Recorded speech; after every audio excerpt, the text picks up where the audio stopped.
সময় থাকিতে করো উন্নতি কামনা, সময় ফুরিয়ে গেলে আর তো পাবে না। দুনিয়াতে যারা সময়টারে কাজে লাগায় তারা হিরো, আখিরাতের লাইনে যারা সময়টারে মূল্যায়ন করে তারা আখিরাতের লাইনে হিরো। আর যারা সময়টাকে অবহেলায় কাটায় তাদের জিন্দেগি বড় জিরো। এই যে আমার যুবক বাবাদের সময় নষ্ট করার জন্য ইন্টারন্যাশনাল চক্রান্ত, মোবাইল হাতে দেওয়ার কারণে এমন হালাত, জীবনে রাতের ঘুম হলো শরীরের মহা ঔষধ, মোবাইলের কারণে রাতের ঘুম জবাই হয়ে গেল। সারা রাত গুনাহ দেখতে দেখতে চেহারার পাওয়ার নাই, নূর নাই, উজ্জ্বলতা নাই, আলো নাই। এই মোবাইলের কারণে লেখাপড়া ধ্বংস, চরিত্র ধ্বংস, কিডনি দুর্বল, ব্রেন দুর্বল, হার্ট দুর্বল। এই মোবাইলের কারণে চোখের পাওয়ার কম, কানের পাওয়ার কম। এই মোবাইলের কারণে কত সন্তান মায়ের সাথে বেয়াদবি, বাবার সাথে বেয়াদবি, শিক্ষকের সাথে বেয়াদবি, আলেমের সাথে বেয়াদবি। এই একটা মোবাইলের কারণে কত সন্তান মায়ের টাকা চুরি করে, বাবার টাকা চুরি করে, মা বাপ না দিলে বন্ধুর পকেট মারে, তারাও যদি না দেয় দোকানে চুরি করে। এই শেষ পর্যন্ত মোবাইলে কি করে বলে সাদা কাফনের লাশ বানায় দেয়। লেখাপড়াও ধ্বংসের পথে এই মোবাইলের কারণে। কিন্তু এরপর আমরা আশা হারাই না কেন? আবার কিছু ভাবে তাকায় দেখি এই যুবকদের মাঝে আবার এমন কিছু যুবক আছে পাগড়িওয়ালা, বড় দাড়ি, বড় জামা, মনে হয় মসজিদের খতিব। এই যুবক বাবা করো কি? বলে ঢাকা কলেজে পড়ি, জাহাঙ্গীরনগরে পড়ি। তোমার এই সুন্দর রং কেন? বলে মা বাবার দোয়া আর আলেম ওলামাদের নেক নজর লাগাইছি। ও যুবক, বলো তোমার মতো যুবক স্কুলে পড়ে, কলেজে পড়ে, চাকরি করে, ব্যবসা করে, পাঁচ বেলার নামাজি নাই? তোমার বিবেকটাকে জিজ্ঞাসা করো, তুমি কেন পারবা না? তোমার কপালে কার অভিশাপ লাগছে বলো বাবা? তোমার মতো যুবক র‍্যাব, আর্মি, পুলিশ, বিডিআর এর চাকরি করে, দাড়িওয়ালা নামাজির অভাব নাই, আমরা জেনে শুনে বলতেছি, তুমি কেন পারো না? তোমার মতো যুবক ওসি, ডিসি, এসপি নামাজ পড়ে, দাড়িওয়ালা, ডাক্তার, প্রফেসর, ইঞ্জিনিয়ার, নামাজি, দাড়িওয়ালা, অভাব নাই, বলো তুমি কেন পারো না? তোমার মতো যুবক রাস্তায় গাড়ি চালায়, নামাজি, অভাব নাই, তুমি কেন পারো না? নদীর মধ্যে মাছ ধরে, নামাজ ছাড়ে না, তুমি কেন পারো না? ময়দানে কৃষি কাজ করে, গামছা বিছায় নামাজ পড়ে, তুমি কেন পারো না? বলো, যদি বলতে পারো আসলে আপনারা ভুলে আছেন, আমরা সঠিক, যদি বুঝায় দিতে পারো একটা দলিল দিয়ে, তো আমি এখন দাড়ি কেটে ফেলবো, নামাজ রোজা বাদ, প্যান্ট শার্ট টাই লাগায় তোমাদের সাথে নাচ গান করবো। আর যদি যুবক বাবারা বলো, না হাফিজ ভাই, আমরাই ভুলে আছি, শয়তানের ধোকায় পড়েছি, আপনারাই সঠিক পথে আছেন, তাহলে তোমার সাথে দ্বন্দ্ব নাই, গালি নাই, বরং বিনয়ের সাথে বলছি, যুবক বাবা দুইটা পা গায়ে দাও, আমি পায়ে ধরে বলি, আর দাড়ি কাটিয়ে আমার নবীরে কষ্ট দিও না। আরে মানুষের তো একটা শখ থাকে, নাচ গান দেখলে জানি কি মজা, পার্কে গেলে জানি কি মজা। ওরে আমাদের তো সেই মজা অনুভূতি এখনো আছে, কিন্তু পারি না, যাই নাই। আর তুমি তো গেছো, এরপরও কি ফিরবা না? কতবার পার্কে ঘুরছো, কতবার দাড়ি কাটছো, নামাজ ছাড়ছো, বেপরদায় চলছো, এখনো কি তোমার আশা মিটে নাই? আর কতদিন পার্কে ঘুরলে তোমার আশা মিটবে? তারপরে তওবা করবা বলো। আর কত রাত মোবাইলে কবিরা গুনাহ দেখার পরে তোমার আশা মিটবে? তারপরে তওবা করবা বলো। আর কতদিন অন্যায় করবা বলো? দাড়ি কাটলে আশা মিটবে, তারপরে তওবা করবা বলো। এবং এটাও বলো, তোমার হায়াতের আর বাকি আছে কয়দিন? গাড়ির নিচে যুবকের লাশ, পানির নিচে যুবকের লাশ, ঘুমের বিছানায় যুবকের লাশ, করোনায় যুবকের লাশ, ছাত্র জনতার আন্দোলনে যুবকের লাশ। এমন একটা দিন নেই যুবকের লাশের খবর নাই। হেদায়েতের মালিক আমার আল্লাহ। সময়টারে কাজে লাগাও, কাজে লাগাও। দুনিয়ার লাইনে ডাক্তার হও। তোমার কে কয় হুজুর হইতে? আমগো দেশে হুজুরের অভাব।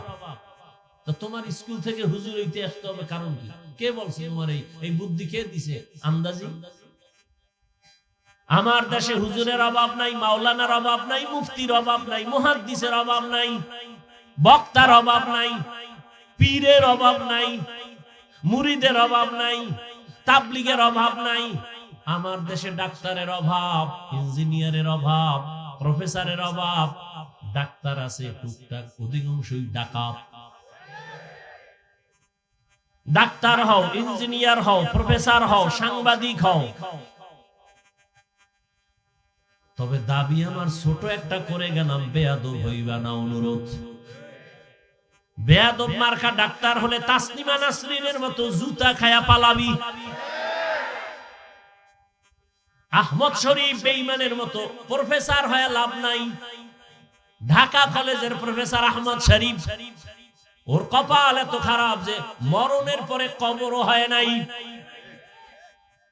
কেউ যে জিয়ারত করবে কপালও আর নাই এই বেঈমানের। এমন প্রফেসর আমরা চাই না, এমন ডাক্তার চাই না। তুমি ডাক্তার হও, ইঞ্জিনিয়ার হও, দোয়া করি। তুমি প্রফেসর হও, তুমি সাংবাদিক হও, তুমি একজন ব্যবসায়ী হও, তুমি একজন ভালো চাকরিজীবী হও, তবে আদব নিয়ে চলো, আদর্শ নিয়ে চলো। মা বাবার দোয়া নাও, শিক্ষকের দোয়া নাও, আলেম ওলামার নেক নজর নিয়ে চলো। মা বাবার বরদোয়া যদি লেগেই যায়, জীবনটা পঙ্গু হয়ে যাবে, কান্না করে আর রাস্তা খুঁজে পাবি না। শিক্ষকের যদি বরদোয়া তোর কপালে লাগে, শিক্ষা জগৎ থেকে হারায় যাবি। আলেমের বরদোয়া যদি তোর কপালে লেগেই যায়, চরিত্রের জিন্দেগি আর খুঁজে পাবি না রে বাবা। এখনো সময় আছে, তওবা করে নাও। মনটারে একটা কথাই বুঝা, যে হাফিজ ভাই তো বলে না হুজুর হও। ওরে আমার মতো যুবক যদি জেনারেল লাইনে থাইকা নামাজ পড়ে, আমি কেন পারি না? আমার মতো যুবক জেনারেল লাইনে থাইকা যদি নামাজ পড়ে, দাঁড়িয়ে রেখে চাকরি করে, ব্যবসা করে, লেখাপড়া করে, আমি কেন পারবো না? আজকে থেকেই তৈরি হয়ে গেলাম। মনে মনে আমার আল্লাহকে ডাইকে ডাইকে বল, শুনানো লাগবে না, মনে মনে বল, আল্লাহ এই ময়দানে মনে হয় আমি গুনাহগার। জীবনে তো কম দাড়ি কাটি নাই, কম নামাজ সারি নাই, বেপরদায় কম চলি নাই। আজকে থেকে তওবা করে নিলাম। মা বাবার দোয়া নিয়ে চলবো, শিক্ষকের দোয়া নিয়ে চলবো, ওলামায়ে কেরামের পরামর্শ নিয়ে নবীর তরিকায় চলবো। ও পর্দার আড়ালের মা বোনেরা, আপনার মতো কত মা কত বোন এখনো আছে পর্দা করে, স্বামীর মাল হেফাজত করে, মোবাইলে সময় নষ্ট করে না। যাদের সন্তান আছে, সন্তানগুলো আদর্শওয়ালা বানানোর চেষ্টা করে, মেহনত করে। এরে আম্মা জানেরা, আপনার মতো কত মা এখনো আছে পর্দা করে, স্বামীর মাল খেয়ানত করে না, নামাজ ছাড়ে না। আপনি কেন পারবেন না? কয়দিন আর দুনিয়ার এই রং তামাশা, সাদা কাফনের প্যাকেট হয়ে কবরে যাবে। সন্তান কোনদিন আর আপনার কাছেও যাবে না। এখনো সময় আছে, তওবা করে নেন। আর নামাজ ছাড়বেন না, আর বেপরদায় চলবেন না, আর স্বামীর মাল খেয়ানত করবেন না। সন্তানগুলো আদর্শওয়ালা বানায় যাবেন। ও যুবক বাবারা, তওবা করো। জীবন চলিয়ে গেল, আর নামাজ ছাড়বা না, বেপরদায় চলবা না, দাড়ি কাটবা না, মা বাবার সাথে বেয়াদবি করবা না। ওলামায়ে কেরামের দোয়া নিয়া, শিক্ষকের দোয়া নিয়া নবীর তরিকা মেনে চলবা। মরিয়া গেল, আর কোনদিন নবীর তরিকার বাহিরে চলবা না। সুম্মা কাসাত কুলুবুকুম মিন বাদি যালিকা ফাহিয়া কাল হিজারাতি আও আশাদ্দু কাসওয়া ওয়া ইন্না মিনাল হিজারাতি লামা ইয়াতাফাজ্জারু মিনহুল আনহার ওয়া ইন্না মিনহা লামা ইয়াশাক্কাকু ফায়াখরুজু মিনহুল মা وَإِنَّ مِنْهَا لَمَا يَهْبِطُ مِنْ خَشْيَةِ اللَّهِ وَمَا اللَّهُ بِغَافِلٍ عَمَّا تَعْمَلُونَ কিছু কিছু পাথর আছে আল্লাহর আযাবের ভয়ে কান্না করে ঝর্ণা প্রবাহিত করে দিয়েছে, ও পানি ফেলে না, ও কান্না করে। আল্লাহ কোরআনে বলেন কেন কাঁদে? জাহান্নামের ভয়ে। কারণ কি? আল্লাহ তাআলা বলেন ইয়া আইয়ুহাল্লাযীনা আমানু কু আনফুসাকুম ওয়া আহলিকুম নারা ওয়াকুদুহান নাসু ওয়াল হিজারা। জাহান্নামের আগুন থেকে নিজেকে বাঁচাও, তোমার আহালকে বাঁচাও, কারণ জাহান্নামের ইন্ধন হবে মানুষ আর পাথর। নবীজি একদিনে আয়াত তেলাওয়াত করতেছেন, সামনে একটা যুবক চিৎকার মাইরা বেহুশ হয়ে গেছে। মানুষ দিয়া জাহান্নামের আগুনকে জ্বালাবেন, পাথর দিয়া জাহান্নামের আগুন জ্বালাবেন। শুধু এতটুকু কথা খেয়াল কইরাও বেহুশ হয়ে গেছে এটা চিৎকার দিয়ে। আর আমাদের তো চিন্তাই নেই। আমি আপনাদের সামনে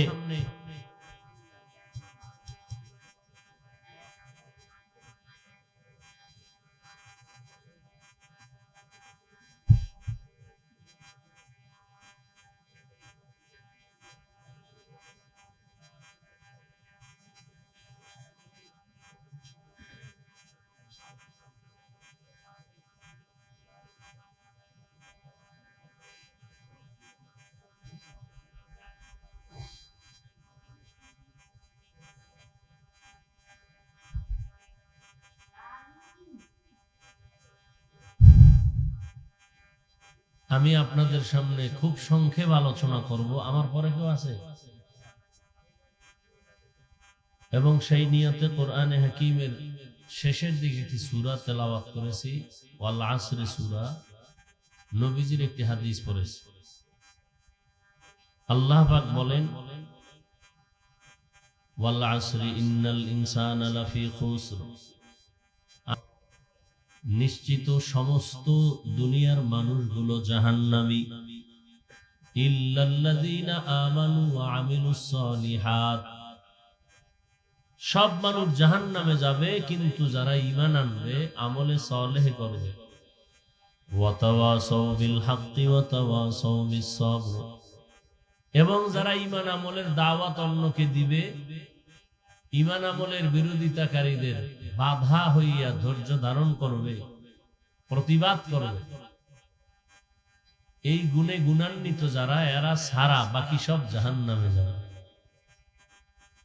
হাদিস নবীজি বলেন কুল্লু উম্মতি ইয়াদখুলুনাল জান্নাতা ইল্লা মান আবা, সব উম্মত জান্নাতে যাবে, কিন্তু যারা আমি নবীকে মানে না তারা যাবে না। কিলা মান আবা, সাহাবায়ে কেরাম প্রশ্ন করলেন ইয়া রাসূলুল্লাহ, আপনাকে মানে না তারা কারা? নবী বললেন মান আতাআনি দাখালাল জান্নাহ ওয়া মান আসানি ফাকাদ আবা। যে আমার অনুসরণ করবে, অনুকরণ করবে, ইতাআত ইত্তেবা করবে, তারা জান্নাতে যাবে। যারা বিরোধিতা করবে তারা আমাকে অস্বীকার করার কারণে জাহান্নামে যাবে। হাদিস থেকে দুইটা কথা 2 মিনিটে শোনাচ্ছি, খেয়াল করেন। নবীজি কি বললেন? সব উম্মত জান্নাতে যাবে, কিন্তু আমি মুহাম্মদকে যারা মানে না তারা, কথা বলেন, তারা যাবে না। কই যাবে ওটা পরের কথা, জান্নাতে যাবে না। সাহাবায়ে কেরাম জিজ্ঞাসা করলেন নবী, আপনাকে অস্বীকার করে মানে না তারা কারা? নবীজি এই জবাবটা প্রশ্নর সাথে সাথে না দিয়ে একটু পরে দিয়েছেন, ভিন্নভাবে দিয়েছেন। জবাবের আগে কি বলছেন? মান আতাআনি দাখালাল জান্নাহ, যে আমার অনুসরণ করবে সে জান্নাতে যাবে। তাহলে বিপরীত কথা কি দাঁড়ায়? যে অনুসরণ করবে না সে আর জান্নাতে যাবে না। কিন্তু নবী এ কথা বলেন নাই যে অনুসরণ করবে না সে জান্নাতে যাবে না, এ কথা নবী বলেন নাই। তো নবী কি বলছেন?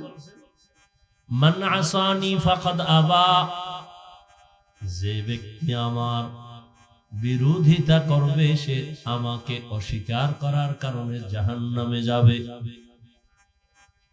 এখান থেকে কি বুঝলাম? বলে এখান থেকে ভালো একটা পয়েন্ট আমরা বুঝি,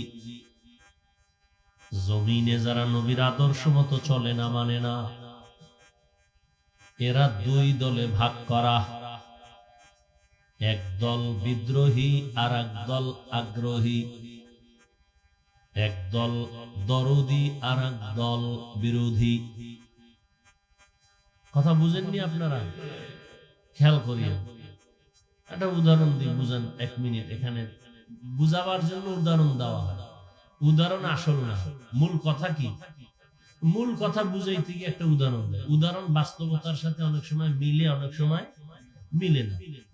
মূল কথাটা বুঝলেই হইল। যেমন একটা যুবকের আমি জিজ্ঞাইলাম, এই যুবক, নামাজ পড়ো না কেন? নবীর আদর্শে দাঁড়িয়ে রাখো না কেন? যুবক বলে, হুজুর নামাজ পড়া দরকার, দাঁড়িয়ে রাখা দরকার, তবে পারি না, চেষ্টা করতেছি, দোয়া করিয়েন। কি বুঝলেন? এই যুবক কি বিরোধী না দরদী? বিদ্রোহী না আগ্রহী? আচ্ছা, আর এক যুবকের দিকে এলাম, এদিক দিয়া কথার কথা, এই যুবক, নামাজ কেন পড়ো না, দাঁড়িয়ে রাখো না কেন?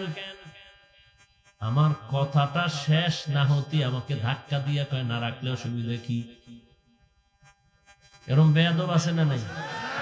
ওদেরকে যারা বেয়াদব বলে না, তারাও বেয়াদব। মূলত ওরা শুধু বেয়াদবই না, ওরা বেঈমান। ভালো করে মনে রাখবেন, কঠিন একটা পয়েন্ট, খুব কঠিন। একজনে দাঁড়িয়ে রাখে না, তাকে গালি দেওয়া যাবে না। এক ব্যক্তি নামাজ পড়ে না, তাকে গালি দেওয়া, আগে বুঝতে হবে বিদ্রোহী না আগ্রহী। আগ্রহী মানে মুমিন, ও কপালে একদিন হেদায়েত পাবে ইনশাআল্লাহ। বিদ্রোহী হইল বেঈমান, ওর কপালে হেদায়েত নাই। বুঝো বুঝো, ভালো করে বুঝিও। তাহলে একটা লোক নামাজ পড়ে না, তাকে গালি দেওয়া, আর একজনে নামাজকে পছন্দ করে না, তাকে ছাড় দেওয়া যাবে না, সুযোগ পেলেই জুতার বাড়ি। ব্যবধানটা বুঝুনি বাবা? একজনে নামাজ পড়ে না, আর একজনে নামাজ পছন্দ করে না, দুইজন সমান? যে পছন্দ করে না সে বলে না পড়লে অসুবিধা কি, আর যে পছন্দ করে সে বলে যে দোয়া কইরেন, চেষ্টা করব। কি? তাহলে যে আগ্রহী সে মুমিন, বিদ্রোহী বেঈমান। একজনে টুপি পরে না, গালি দেওয়া যাবে না, আর একজনে মদিনার সুন্নাহ টুপি পছন্দই করে না, তাকে ছাড় দেওয়া যাবে না।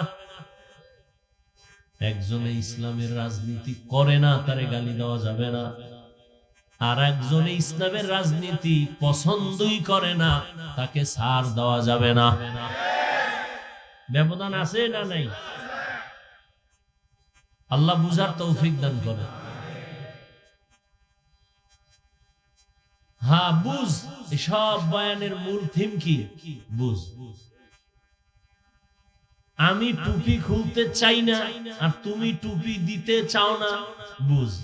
আমার বুঝ কি আর তোমার বুঝ কি?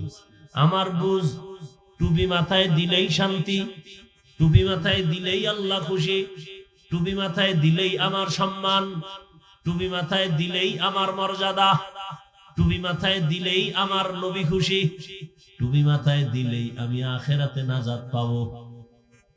তোমার বুঝ কি? উল্টা। টুপি মাথায় দিলেই মাথা গরম, টুপি মাথায় দিলেই তো মনের ঝাল মিটানো যায় না, টুপি মাথায় দিলেই তো অনেকে বেজার, টুপি মাথায় দিলে স্বাধীনতা থাকবে না। তোমার বুঝ। এ কারণে তুমি টুপি পরতে চাও না, আমি টুপি খুলতে চাই না। আমি দাড়ি কাটতে চাই না, তুমি দাড়ি রাখতে চাও না। আমি নামাজ ছাড়তে চাই না, তুমি নামাজ পড়তেই চাও না। অথচ তোমার আমার পরিচয় এক, তোমার আমার আল্লাহ এক, তোমার আমার নবী এক, তোমার আমার কালেমা এক, তোমার আমার ধর্ম এক, তোমার আমার কাবা এক, তোমার আমার কোরআন এক। নাকি আলাদা? দুনিয়াতে আর সিস্টেম এক। কি? না তোমরা লুঙ্গি পরে আইছো বিদায় বেলা, তাও এক, তোমারও 3 কাফন আমারও 3 কাফন, আমার সম্মানে কেউ একটা কাফন বাড়াবেও না, গরিব রিক্সার ড্রাইভার মরে গেলে একটা কাফন কেউ কমাবেও না, কালার আলাদা। কি কে ধনী কে গরিব কে আলেম কে মূর্খ, সবার কাফনের কালার এক। কাফনের উপরে লেখা থাকবে বড় হুজুরের লাশ, এমপি সাহেবের লাশ লেখা থাকবে, তাই বাহাদুরি সব শেষ।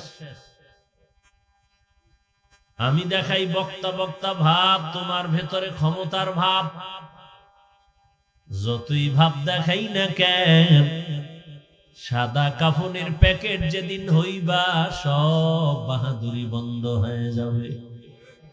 কোটি টাকার মালিক দেখো অভাব হয় না দূর, গরিব ঘুমায় আরাম করে মনটা বাহাদুর। ফেরাউনের লাশটা দেখো মিশর জাদু ঘরে, খায় না মাটি পোকা মাছি সবাই ঘৃণা করে।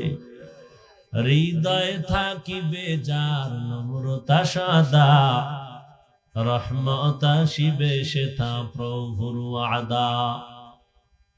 বড়র বাড়াই থাকলে দিলে রহমত আসবে না, নিজেকে নিজে ছোট মনে করিও সদা। উঁচু জমিন থেকে পানি নিচু জমিনে যায়, তেমনি খোদার রহমত আসে নম্রতার হৃদয়। ভোগ বিলাসের বাড়ি গাড়ি পরে রবে সব, ভোগ বিলাসের বাড়ি গাড়ি পরে রবে সব। থাকতে সময় স্মরণ করো আল্লাহ আমার রব। কে আমাদের রব? ইন্নাল্লাযীনা ক্বালু রাব্বুনাল্লাহ সুম্মা ইসতাকামু ফালা খাউফুন আলাইহিম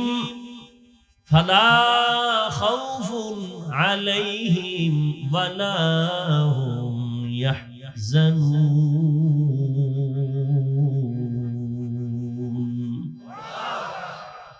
আল্লাহ বলেন যারা আমাকে রব বলে মেনে নিবে এবং এই কথার উপরে যারা নিজেকে মজবুতির অর্জন করে চলবে, আমি আল্লাহ আমার কুদরতের দ্বারা তাকে বিনা হিসাবে জান্নাতে পৌঁছায়া দিব।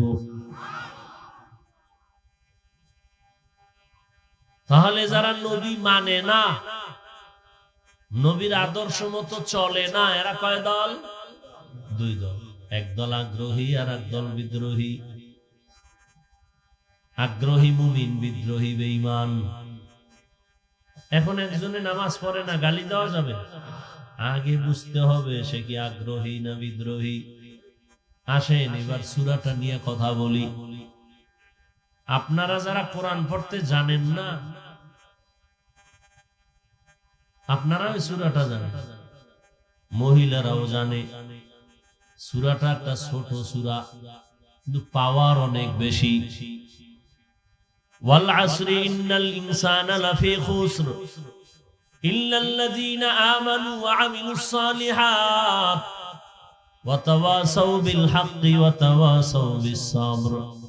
4 মাযহাবের 4 ইমামের এক ইমাম, ইমাম শাফিঈ রাহমাতুল্লাহ আলাইহি বলেন, আম্মা জান আয়েশা রাদিয়াল্লাহু তাআলা আনহার প্রসিদ্ধ বর্ণনা মতে কোরআনের আয়াত সংখ্যা 6666।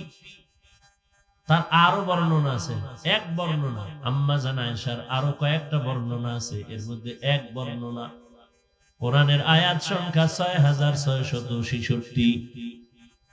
ইমাম শাফিঈ রাহমাতুল্লাহ আলাইহি বলেন, আল্লাহ যদি শুধুমাত্র ওয়াল আসরে সূরাটাই দিতেন, আর কোন আয়াত যদি আল্লাহ নাও দিতেন, আর দুনিয়ার মানুষ ওয়াল আসরে সূরাটার উপরে আমল করে জীবন চালাইতো, বিনা হিসাবে জান্নাতে যাইতো। এবার বুঝেন সূরাটার পাওয়ার কত। সূরাটার শুরুতে আল্লাহ শপথ করলেন আসরের শপথ, ওয়াল আসর, আসরের শপথ। আল্লাহ এইভাবে অনেক জায়গায় শপথ করেছেন, ওয়াত্তিন ওয়াজ-যাইতুন ওয়া তুরি সিনিন ওয়া হাযাল বালাদিল আমিন। তিনের কসম, যাইতুনের কসম, তুরি সিনার কসম, নিরাপদ শহর মক্কা নগরীর কসম, ওয়াশ শামসি ওয়া দুহাহা ওয়াল কমারি ইযা তালাহা ওয়ান নাহারি ইযা জাল্লাহা ওয়াল লাইলি ইযা ইয়াগশাহা ওয়াস সামাই ওয়া মা বানাহা ওয়াল আরদি ওয়া মা তাহাহা ওয়া নাফসিন ওয়া মা সাওয়াহা ওয়াস সামাই যাতিল বুরুজ ওয়াল ইয়াউমিল মাউউদ ওয়া শাহিদিন ওয়া মাশহুদ ওয়াদ-দুহা ওয়াল লাইলি ইযা সাজা মা ওয়াদ্দা'আকা রাব্বুকা ওয়া মা ক্বালা ইযা ওয়াকাতিল ওয়াকিয়াহ লাইসা লিওয়াকাতিহা কাযিবা লা উকসিমু বিয়াউমিল কিয়ামাহ ওয়া লা উকসিমু বিন-নাফসিল লাওয়ামাহ। আল্লাহ বারবার কসম করেছেন অনেক জায়গায়। কেন? আমরাও মাঝে মাঝে কসম করি না? আমরা কসম করি কেন? বললাম ভাই আমার কথাটা এমন, তা মানি না, বিশ্বাস করি না, বললাম কসম। তার মানে হলো আমাদের কসম খাওয়ার উদ্দেশ্য হলো সন্দেহ দূর করা। আল্লাহর কোরআনে কি সন্দেহ আছে? তো কসম করলেন কেন? আল্লাহর কোরআন সত্য, দুনিয়ার কেউ মানুক আর আল্লাহর কোরআন সত্য, সব সত্য, 100 না যত % হবে এর থেকে আরো বেশি সত্য। চ্যালেঞ্জ দেওয়া, ১৫০০ বছর পর্যন্ত কোরআন খোলামেলা, কেউ সিন্ধুকে তালা মেরে রাখে নাই। এটাকে স্পর্শ করার জন্য কোন কারো অনুমতি লাগে না। এরপরও বহু গোয়েন্দারা, বহু বিধর্মীরা, বহু মহামনীষীরা আল্লাহর কোরআনের ভুল বের করার জন্য অপচেষ্টা কম করে নাই। ১৫০০ বছর পর্যন্ত একটা ভুল কেউ বের করতে পারলো? বরং অনেক বিধর্মীরা মাথা নত করে কালেমা পড়েছে। তো আল্লাহর কোরআন সত্য, কোনো ভুল নাই, সন্দেহের অবকাশ নাই। তো আল্লাহ শপথ করলেন কেন? অনেক জবাবের নির্যাস, কথা সংক্ষেপ। আল্লাহর সব কথাই সত্য, গুরুত্বপূর্ণ, তবে কসমের কথাটা আরো গুরুত্বপূর্ণ, মানুষের অন্তরকে আকৃষ্ট করার জন্য। আবার যেই জিনিসের উপরে কসম খাইছেন ওই জিনিসটা দামি, এটা বুঝাবার জন্য। যেমন তিনের কসম, তিন বড় দামি। জৈতুনের কসম, জৈতুন দামি। তুরে সিনা বড় দামি পাহাড়, উপত্যকা বড় দামি, নিরাপদ শহর মক্কা নগরী বড় দামি। আসমানের কসম, আসমান বড় দামি। জমিনের কসম, জমিন বড় দামি। সূর্যের কসম, সূর্য বড় দামি। চন্দ্রের কসম, চন্দ্র বড় দামি। রাত বড় দামি, রাতের কসম। দিন বড় দামি, দিনের কসম। দিনের বেলা যতই ঘুমায় রাতের মজা আসে। ওয়াজআলনাল লাইলা লিবাসা ওয়াজআলনান নাহারা মাআশা। আল্লাহ আসরের শপথ করলেন, আসর বড় দামি, এবং এর পরে যা বলবেন তাও বড় দামি। আল্লাহ কি বলবেন? ইন্নাল ইনসানা লাফি খুসর। দুনিয়ার সব মানুষ জাহান্নামী। কসমের পরে কথাটার গুরুত্ব কমছে না বাড়ছে?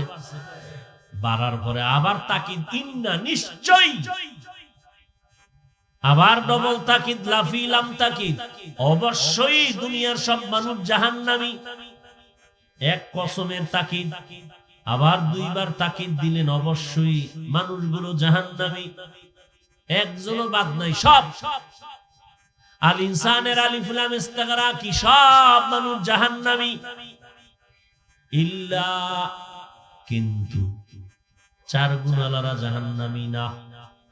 কয় গুণ? প্রথম গুণের নাম ঈমান, দ্বিতীয় গুণের নাম নেক আমল, এই যে দুইটা গুণ ঈমান আর নেক আমল, এটা আল্লাহর হক। বাকি আরো কয় গুণ?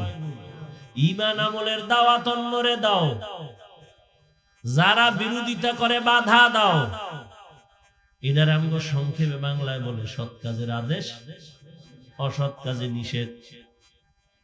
ওই দুই গুণ বান্দার হক। ভালো করে বুঝেন। সূরাটা ছোট কিন্তু পাওয়ার কত দেখেন তো।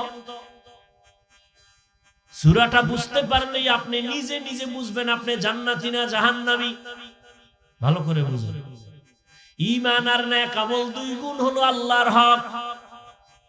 যারা ঈমান আনছেন, আমল করেন, তারা মাত্র আল্লাহর হক আদায়ের পথে আছেন, এখনো কামিয়াব হন নাই। এরপরও যদি অসম্পূর্ণ থেকে থাকে, আল্লাহর হক আল্লাহ মাফ দিয়ে দিবেন। কিন্তু বান্দার হক বান্দা মাফ না করলে ক্ষমা নাই। বান্দার হক বাকি দুই গুণ। তুমি ঈমান আনছো, আমল করতেছো, এই দাওয়াত অন্যরে দাও। যারা বিরোধিতা করে বাধা দাও। অন্যকে, আমি সারা সবাই অন্য, সব অন্য না। আমি হাফিজুর রহমান এক ব্যক্তি, আপনারা শ্রোতা, আমার অন্য। আমি বাবা, বাবা হিসাবে আমার অন্য, আপনারা না। আমার অন্য আমার সন্তান। স্বামী হিসাবে অন্য স্ত্রী। এই যে একটু আগে আয়াত পড়ছি না, আল্লাহ বলছেন ইয়া আইয়ুহাল্লাযীনা আমানু কু আনফুসাকুম ওয়া আহলিকুম নারা। মুমিন, তুমি নিজেকে জাহান্নাম থেকে বাঁচাও, তোমার আহালকে বাঁচাও। মা বাবার জন্য সন্তান আহাল, স্বামীর জন্য স্ত্রী আহাল, শিক্ষকের জন্য ছাত্র আহাল, ইমাম ও খতিবের জন্য মুসল্লিগণ আহাল, মেম্বারের জন্য ওয়ার্ডের মানুষ আহাল, চেয়ারম্যানের জন্য ইউনিয়নবাসী আহাল, সরকার প্রধানের জন্য দেশবাসী আহাল, ওলামায়ে কেরামের জন্য গোটা উম্মতে মুহাম্মদী হলো আহাল। মা বাবা জাহান্নাম থেকে নিজে বাঁচো, সন্তানেরে বাঁচাও। স্বামী, তুমি আগে জাহান্নাম থেকে বাঁচো, তোমার আহাল স্ত্রীকেও বাঁচাও। শিক্ষক, জাহান্নাম থেকে আগে তুমি বাঁচো, তোমার আহাল ছাত্রকে বাঁচাও। ইমাম ও খতিব, তুমি জাহান্নাম থেকে বাঁচো, তোমার আহাল মুসল্লিকে বাঁচাও। মেম্বার সাহেব, তুমি আগে বিড়ি টানা ছাড়ো, তারপরে উম্মতের, তোমার ওয়ার্ডের মানুষের বিড়ির বিরুদ্ধে বুঝাও। তুমি মদ খাবা আর মানুষের খাবা, বিড়ি খাইস না, হবে? ইয়া আইয়ুহাল্লাযীনা আমানু লিমা তাকুলুনা মা লা তাফআলুন। নিজে পর্দা করি না, অন্যের পর্দার ওয়াজ করলে কাজ হবে না। এই জন্য পর্দার বয়ান চলতেছে, চলে না। পর্দার বয়ান তো নাই, ওই টুকটাক যারা করি, এত রিয়াকশন হয়, অ্যাকশন হয় না কেন? নিজেই ঠিক মতো পর্দা করি না কেন? আমি মামতো ভাই, চাচতো ভাই, ফুফাতো ভাই, চাচা চাচির সাথে কোনো দেখা সাক্ষাৎ আমি হাফিজুর রহমান করি না। একজনে কানে কানে কয়, হাফিজ ভাই তুমি সারা রাত মোবাইলে দেখোনি, তখন পর্দা কই? জিন্দেগি মে বন্দেগি তু করনা হে, जिंदगी में बंदगी तू करना है, जिंदगी बे बंदगी शर्मिंदा है, जिंदगी बे बंदगी शर्मिंदा है। यहाँ हम सब मुसाफिर, दिल ना लगा, अहले दिल की नजर से रूह करता जा। यहाँ हम सब मुसाफिर, दिल ना लगा, अहले दिल की नजर से रूह करतजा शाह दौलत सब फकीर गर नेक नहीं शाह दौलत सब फकीर गर नेक नहीं जिंदगी में बंदगी तू कर नहीं जिंदगी में बंदगी तू कर नहीं जिंदगी बे बंदगी शर्मिंदा है जिंदगी बे बंदगी शर्मिंदा है আসরের শপথ করে আল্লাহ বলেন সব মানুষ জাহান্নামে যাবে কয় গুণওয়ালারা যাবে না 4 গুণওয়ালারা যাবে না এর মধ্যে প্রথম 2 গুণ আল্লাহর হক ঈমান আর নেক আমল ঈমান আমলের দাওয়াত অন্যকে দেওয়া বান্দার হক আরে আব্বা জান আম্মা জান নামাজ পড়ছেন সন্তানের নামাজি বানাইছেন নি খোদার কসম বহু মা বাবা নিজে নিজে ঈমান আর আমল কইরাও সন্তানের অপরাধের কারণে জাহান্নামে যাবে কিয়ামতের ময়দানে আল্লাহ জিজ্ঞাসা করবেন এই সন্তান নামাজ পড়ছো পড়ি নাই রোজা রাখছো রাখি নাই হালাল খাইছো খাই নাই কেন বলবেন না আমার কোনো দোষ নেই সব আমার মা বাবার কারণে সূরা আহজাব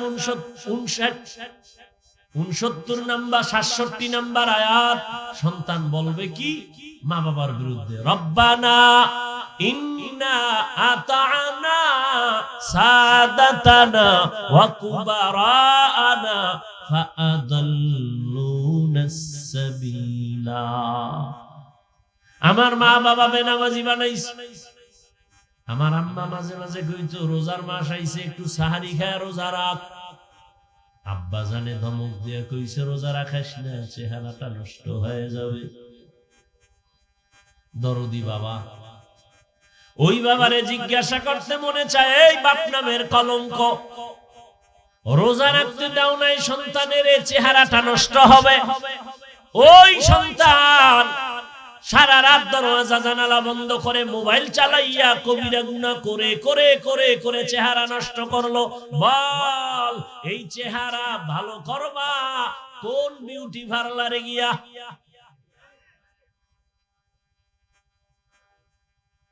এইজন্য বলছি বহু মা বাবা সন্তানের অপরাধের কারণে আযাবে ভুগতে হবে হাদিসে স্পষ্ট নবী বলেন মা বাবার কারণে সন্তান অধিকাংশ সময় খারাপ হয় قال رسول الله صلى الله عليه وآله وسلم ما من مولود إلا يولد على الفطرة فأبواه يهودانه أو ينصرانه أو يمجسانه إلى آخر الحديث সন্তান ঈমানের আলো নিয়েই দুনিয়াতে আসে মা বাবা তারে অগ্নি পূজারী বানায় মূর্তি পূজারী বানায় গায়রুল্লাহর গোলাম বানায় সন্তান কাঁদতেছে বাজারে যাইয়া একটা পুতুল কিনে আনছে কান্না থামানোর জন্য কই আমরা হুজুরেরা তো বাচ্চা কান্না বন্ধ করার জন্য কোনোদিন তো পুতুল কিনলাম না আর তুমি ওয়াজে আইয়া ও বেলুন কিনছে বেলুন বাসায় গেলে জিগাইবো ওয়াজেতে কি নিয়ে আইছো কয় মোনাজাতে বেলুন কবুল হয়ে গেছে বেলুন নিয়ে আইছে এই পরিমাণ বেহায়া যে আল্লাহর মোহাব্বতে বেহেশতের বাগানে এসে যাওয়ার সময় একটা প্লাস্টিকের মাছ কিনে যায় এটার কান্দে লয়ে ঝুলাইতে ঝুলাইতে যায় তো বেলুন কিনে হেদায়েত কি হবে ওয়াজ উপলক্ষে মার্কেট বেলুনের দোকান খেলনার দোকান সেখানে আবার মেয়েরা ঢুকতেছে যুবক ঢুকতেছে বেপরদায় ওয়াজ উপলক্ষে সুবর্ণ সুযোগ হেলায় হারাইও না ওখানের এই কবিরা গুনার দায়ভার